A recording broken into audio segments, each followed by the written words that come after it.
زندگی الله میده، کسی دیگه زندگی دادن نمیده. اینا وقتی که گفتیم چه قسمی قاعده را تطبیق میکنیم در زندگی روزانه خود؟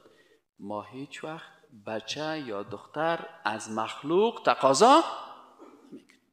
اگر الله برای ما بچه داد میگم پروردگار 50 تا بچه جوان بدید، نداد به قضا و قدر الهی چی هستیم؟ تسلیم هستیم. غیر از مخلوق تقاضا نمیکنیم. به این شکل اجابت کننده مجیب، اما یجیب المضطر اذا دعا، یکی از الله هست. اینال کسی که صفت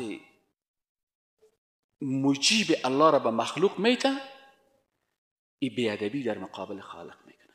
از این خاطر کسایی که میرن در مقابل بگوان استاد میشه که ای بگوان من اینی مشکل دارم، تو مشکل کشای من هستی؟ و یا مسلمانی که به نام مسلمان میره در مقابل یک قبر استاد میشه که ای فلانی صاحب تو مشکلات مرا، علی شیر خدا دردم دوا کن. پس ای چی کردن؟ صفت مجیب بودن خالق به کی دادن؟